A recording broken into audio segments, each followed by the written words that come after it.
Hey YouTube, Brian here, back with another combo tutorial, this time on Malice, just as I promised in my Malice deck profile.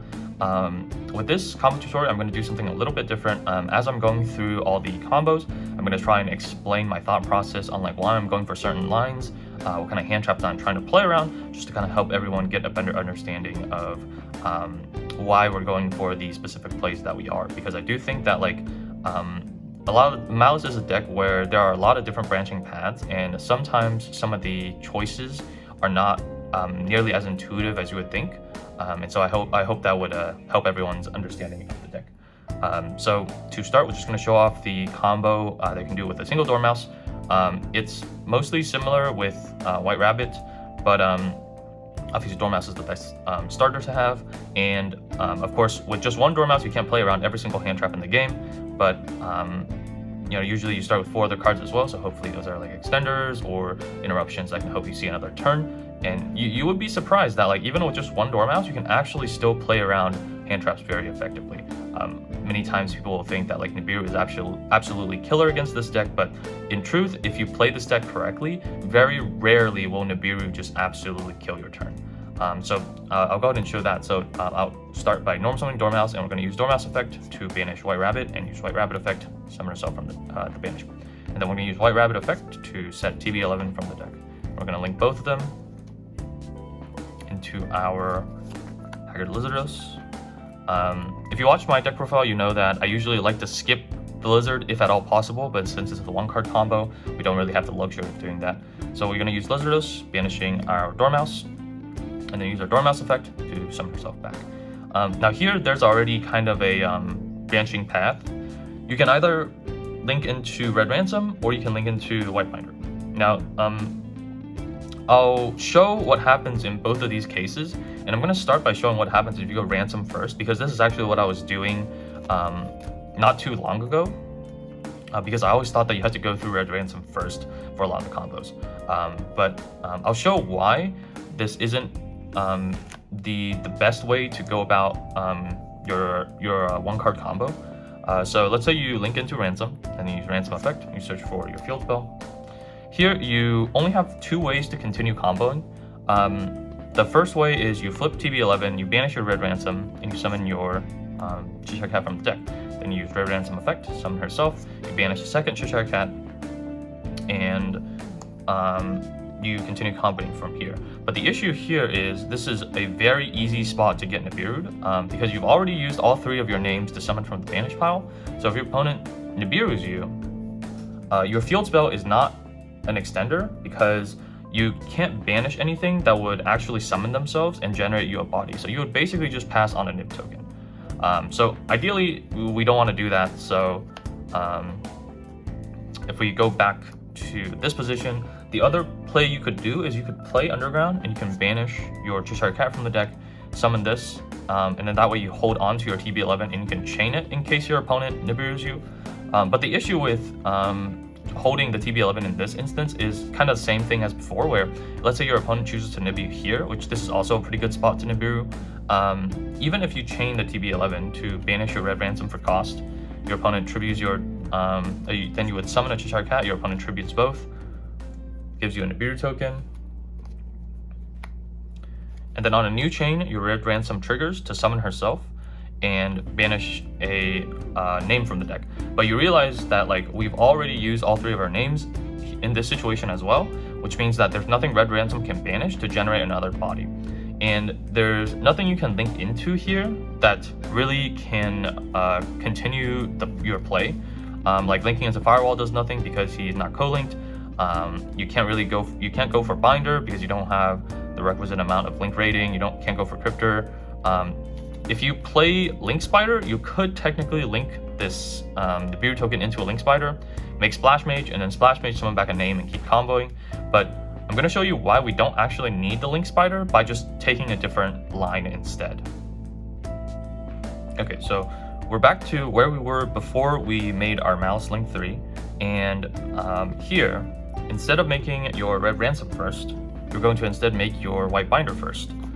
And the reason for that is because you want to be able to get your White Binder set off before your opponent Nibiru's you to any great extent, because if you can use your White Binder effect to set your GWC 06, GWC 06 is basically all you need, even if you do get Nibiru'd, since at any point if your opponent Nibiru's you after you set GWC 06, you always have the line of 06 summoning back White Binder banishing a White Rabbit, and then White Rabbit getting you your MTP 07.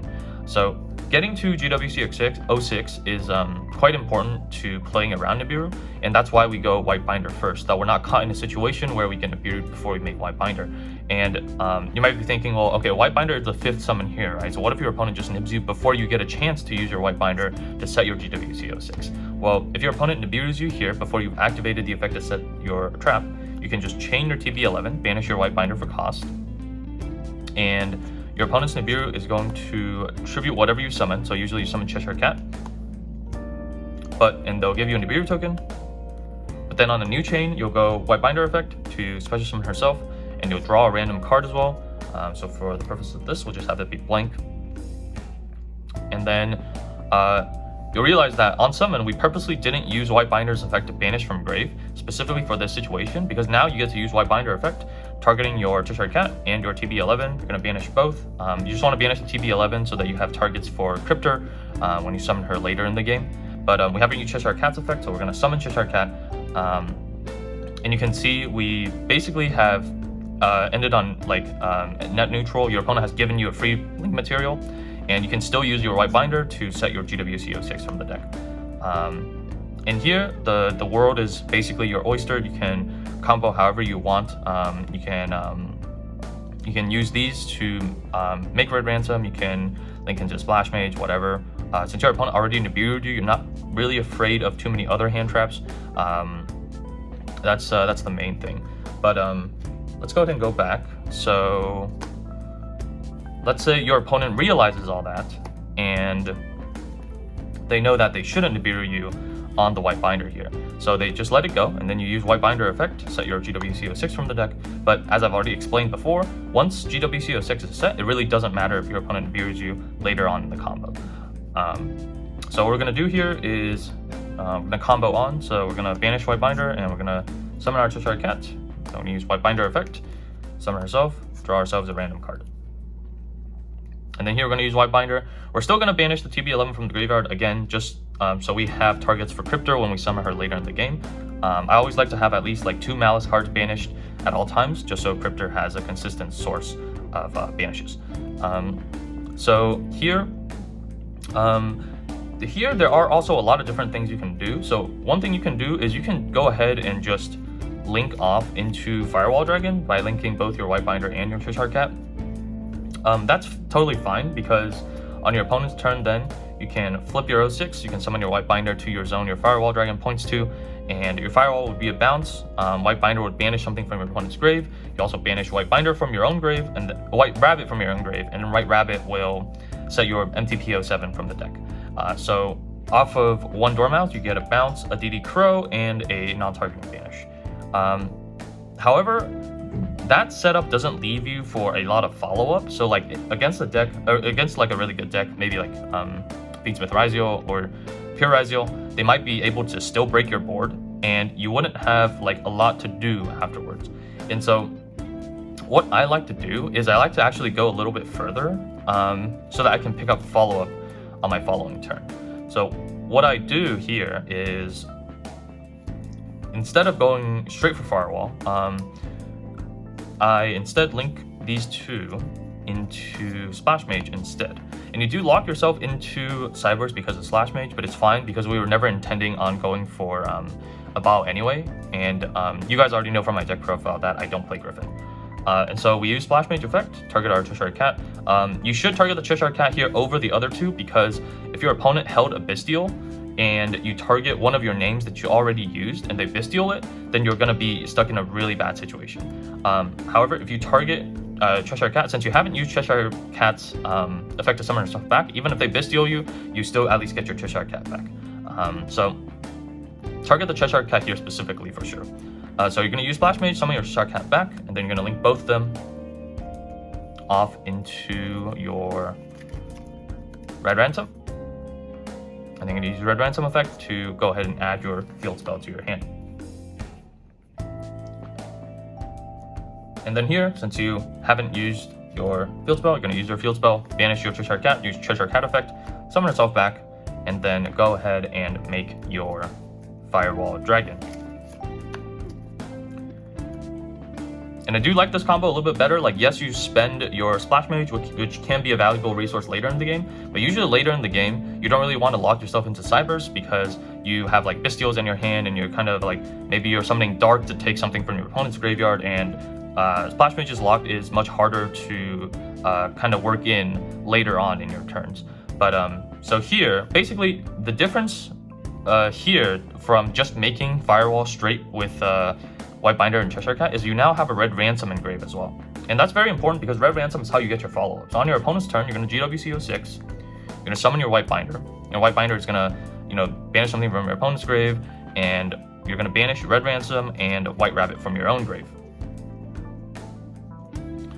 So by doing that, you're going to summon your White Binder, you're going to summon your Red Ransom, and you're going to trigger both their effects. Red Ransom is going to search you another field spell, and this is your follow-up for the next turn, because even if your opponent cracks your whole board, like if they aren't able to put up like an interruption of their own, all you have to do is just play your field spell next turn, banish your White Binder from the graveyard, and your White Binder just comes back, banishes all your other names, and you can get going right away like that. And then your White Rabbit will set your MTP07.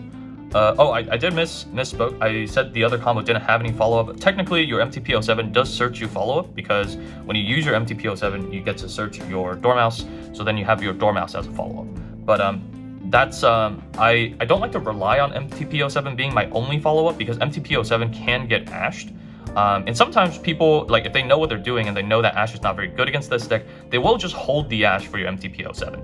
So I don't like to rely on that. I like to at least have kind of two methods of follow-up on the next turn. So having the Dormouse and having the Underground makes it so that you're much more likely to be able to win from this position.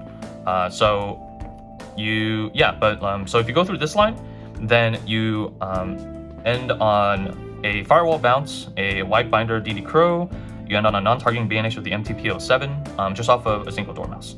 And you also have full follow-up next turn, so that's why I really like this setup.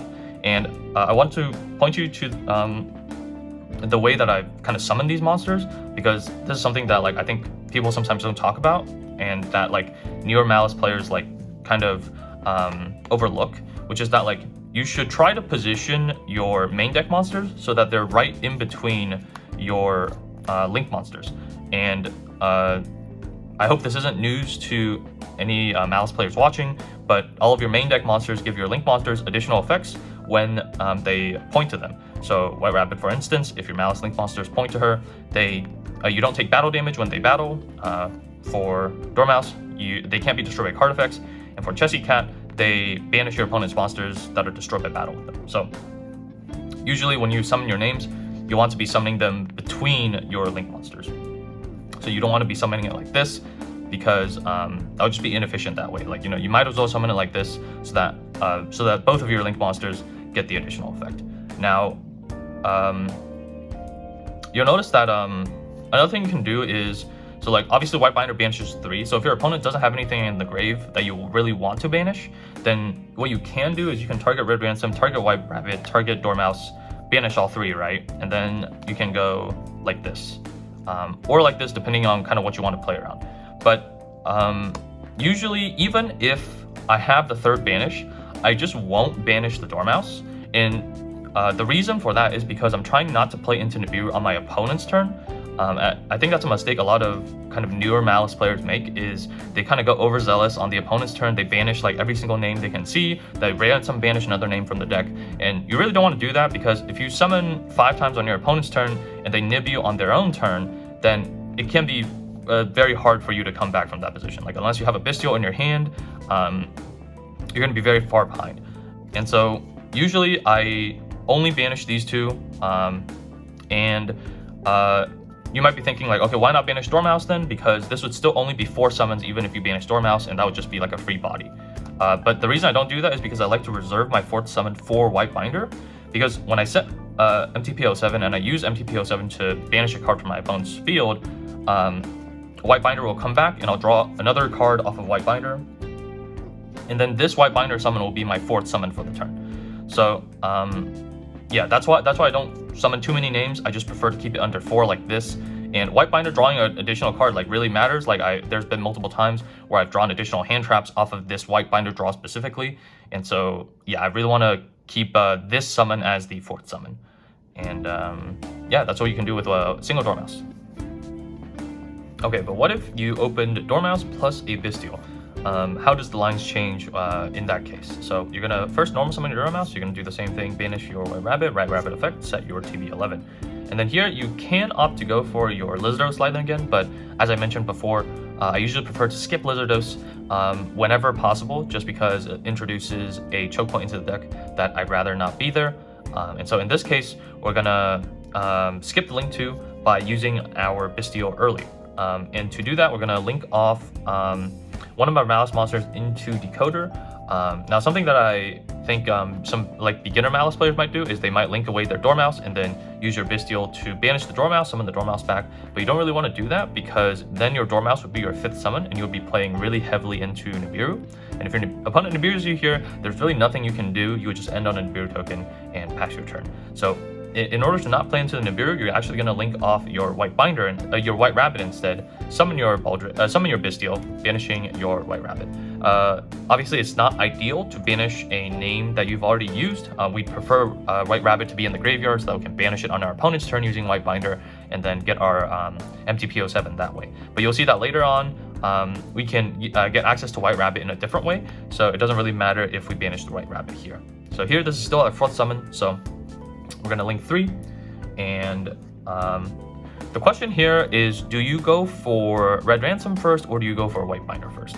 And I think either way, it's fine as long as you're cognizant of Nibiru and also you're cognizant of like how many banished Malice summons you still have left.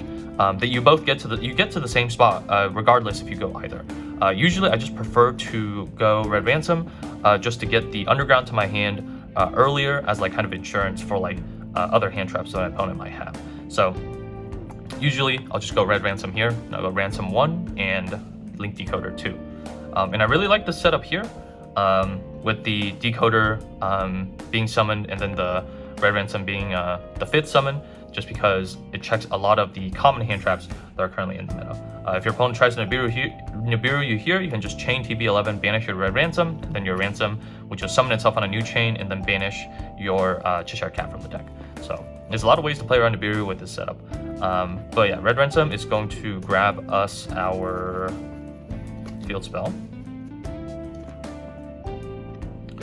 Then here we're gonna link these two off into Little Knight. Again, this is to play around Nibiru. So you're gonna use Little Knight to target your Red Ransom here. And if your opponent Nibirus you on your Little Knight, no big deal. Your Little Knight can't tag out, but it's fine because your Ransom will still trigger on a new chain. So you're gonna banish your Red Ransom. You're gonna use Red Ransom to then banish a copy of Cheshire Cat from your deck, and you're gonna summon Cheshire Cat. And if your opponent tries to Nibiru you here, you can just chain your Little Knight, banish both herself and your Red Ransom, and your opponent will trip your Cheshire Cat, give you a token, that's fine. But then on your opponent's turn, during the end phase, these will both return to your field. And this is a very powerful setup because with this setup, Ransom, since she's pointing to something, she'll invert the attack and defense of all of your opponent's monsters, making it so that they basically can't threaten your Little Knight. And whenever they try to do like anything, they activate any card of it that like threatens you, you can just go Little Knight, target your Ransom, target your opponent's monster, banish both of them, and then your Ransom will come back and banish another White Rabbit from your deck. And then this White Rabbit is going to grab you your MTP07, and the MTP07 will just be a non-targeting banish for you in this case. So even through Nibiru, you can still set up set up basically 2 banishes, which is why like Nibiru really isn't that big of a deal for this deck. But let's go ahead and go back to when we had this setup. So let's say your opponent doesn't have Nibiru, or they decide to keep holding it because they realize this is not a great point to Nibiru you anyway. You're going to go ahead and link both of these. into your white binder, and you're going to use your white binder effect to go ahead and banish your Dormouse from the graveyard. Now we haven't used Dormouse effect yet, so we're going to use it now, and this is going to be the last main deck name. And if your opponent tries to Nibiru you here, you're still perfectly fine because you can go TB11, tag out your white binder, and then this will get tributed, but then on a new chain, your white binder will come back and it'll draw you a card, and you can still set your GWC06 from the deck. So so here we're just going to set our GWC06. And as I mentioned in the previous combo, the moment you get GWC06 online, you don't really care about Nibiru anymore. So we set our GWC06, and now we can link these two into our Firewall Dragon. Then we're going to play our field spell. We're going to banish our white binder from our graveyard. We're going to use white binder effect to summon herself, draw a random card. And then here we're actually just going to use our Firewall effect to go ahead and add back 2 monsters from our graveyard. So you have a few options here. So you can, if you want to go for Chessy Cat draws, then you can just add back Chessy Cat and Dormouse, and you can link 2 into Cerberus, and then trigger your Firewall to summon your Chessy Cat from your hand, and then you can use Chessy Cat to banish your Dormouse, and then draw 2 random cards. If you already have a Malice card that you can banish, so that you don't have to add back your Dormouse, I would instead just add the Baldrake back, because having a Bystial in your hand at the end of your combo is actually very important to insulate you against hand traps like Ghost Spell, because another like kind of big like choke point for Malice is if GWC06 gets like Ghost Spell, for instance, and you don't have a Bystial, then it severely really hurts you, because you don't get your white binder to banish your ransom to grab all your follow-up, you don't get your MTP07 to get another banish, and yeah, you're just going to be in a really bad spot if GWC06 gets Ghost Spelled. But if you have a Bystial in your hand, it doesn't really matter if your GWC06 gets Ghost Spelled. You can just go Baldrake effect, target your white binder on your opponent's turn, summon your white binder, and the white binder can still banish your red ransom and your names, and you'd be in the same spot. So yeah, if you already have the name to banish for your Cheshire Cat draws, then I would just add the Baldrake back. But let's say in this situation you don't, and you want to get your Cheshire Cat draws, so you're adding back your 2 names, and then you're linking away for Cerberus, and then you summon your cat, use your cat effect, banish, and you draw 2 random cards. So you've already drawn 3 cards at this point, which is pretty crazy. Now here, you kind of also have another branching path here. So as I mentioned in my deck profile, a lot of times when you want to make a Balaku, when I make a Balaku, it's at the expense of making Cryptor. So this is where that decision kind of matters, because here you can choose to either make a Balaku or make Balaku or make Cryptor, and which one you pick will kind of depend on the matchup. So if you want to make a Balaku, you can just link all 3 into your Balaku, and then you can use the Balaku effect, just discard one of the random cards that you drew to summon your Firewall Dragon back, and then your Balaku will come back down again phase. So this is also pretty strong, because obviously on your opponent's turn you can just flip 06, summon your white binder, and then now this Firewall Dragon gets to bounce 2 monsters. This Balaku can still discard to pop a card or summon back a Light and Dark from your graveyard. So that is pretty strong. The alternative is, if we go back,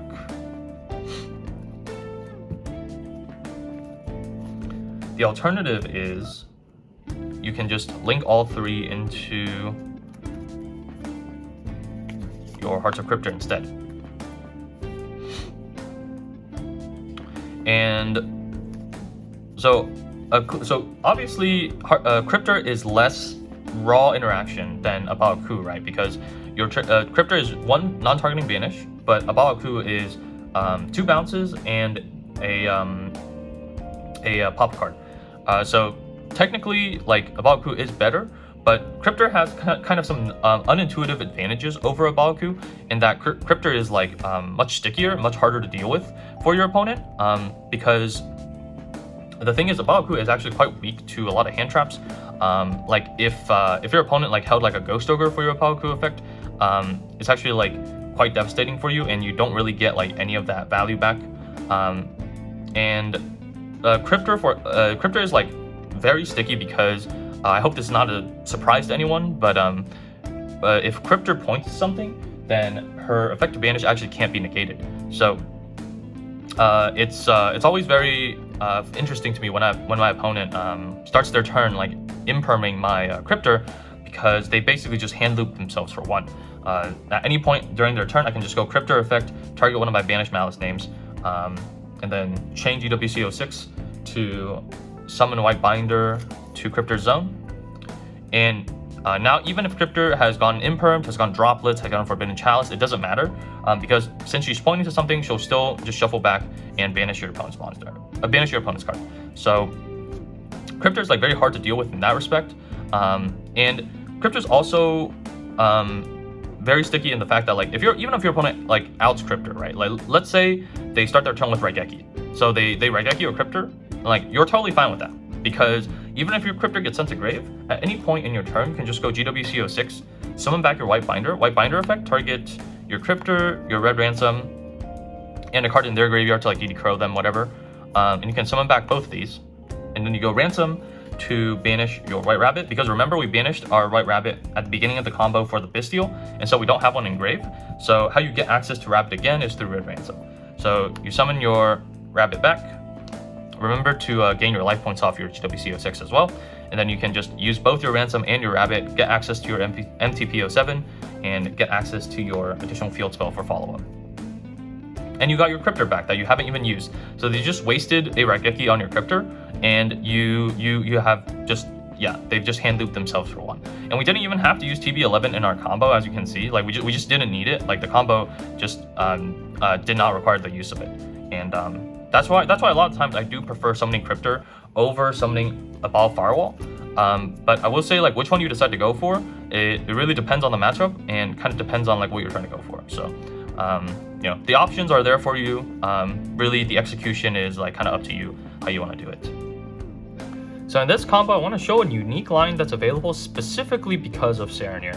Now, this line is interesting because Serenir is often regarded as the worst of the Bystials, but when you're going first, Serenir might actually be the best one to start with, and I'll show why here.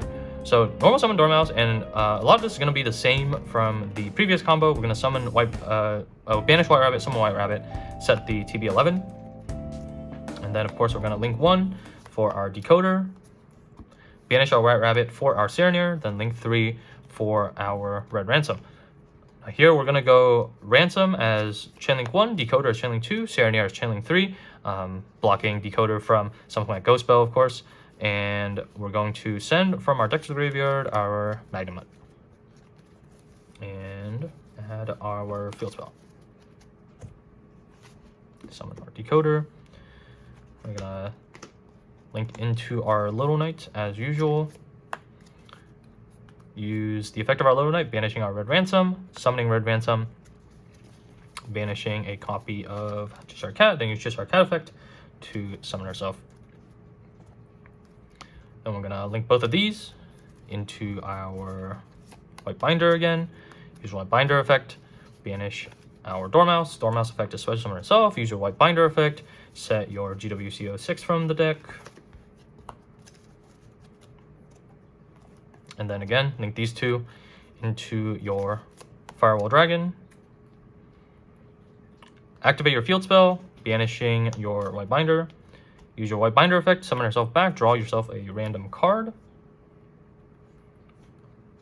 And then here with your Firewall, you're gonna add back your Magnamut and then add back just one of your names. So usually Cheshire Cat if you have something to banish to draw 2. And then here, we're gonna use our Magnamut, and you can target anything Little Knight or Serenir, doesn't really matter. I'll just target the Serenir here. Summon the Magma and then use your Magnamut effect to search any end phase. And then here you can go ahead and link all 3 for your Cryptor, and then use your Firewall Dragon effect to summon your Cheshire Cat from the hand. And now you can go ahead and link your Cheshire Cat and your Firewall into your Knightmare Cerberus, and link those 2 into your Baoku. So as you can see in this combo, you can end on both Cryptor and a Baoku, which is pretty impressive for something for like just a Maliss name and a Bystial Serenir. And the whole reason for that is because Serenir gives us access to a second Bystial name that we can then activate right away. Whereas in the previous combo, even if we Firewall bounced back our Baldrake, we couldn't use the Baldrake right away to get an additional body. And there's like multiple ways to go about this. Like obviously, like Serenir doesn't have to be your like only extender. Like if you had a second Bystial that's a different name, then you could still accomplish the same thing. It would just take 2 Bystials out of your hand. This combo is just so much more efficient because Serenir getting you to Magnuma means that at the end phase, you will guarantee that you have a Bystial in your hand no matter what. And as I talked about before, when you end your turn with a Bystial in your hand, it insulates your GWC06 from getting negated by something like Ghost Spell. So for this last segment here, I'm not going to go through more full combos, but I am going to kind of go through like some tips for certain hands that I think people would like to know. So so what if you open say for instance White Rabbit or Cheshire Cat instead of Dormouse in addition to your Bystial? Obviously Dormouse is the best starter, but even if you open one of the other 2, it doesn't really change it all that much. You would go White Rabbit effect to set your trap, and then you would link White Rabbit into your decoder. You would use your Bystial to banish your White Rabbit and summon your White Rabbit. In this scenario, you've still gotten to this point with 4 summons, and you can still make your ransom under 5. So it basically is more or less the same. You would still get to the same spot, because when you banish your ransom using your SP Low Knight, instead of ransom banishing your Cheshire Cat, you would ransom banish your Dormouse, and then Dormouse would banish your Cheshire Cat. So at that point, you would get your additional body there. And more or less, the same thing happens when you open Cheshire Cat with that. Another thing that I want to mention is if you start with one of the starters that is not a Maliss name, so for instance, Goldsark or Underground,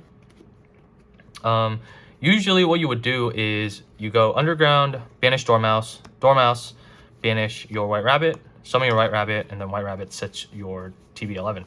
And a lot of people here would just go Link 2 into Splash Mage, Splash Mage summon something back, and then make your ransom that way.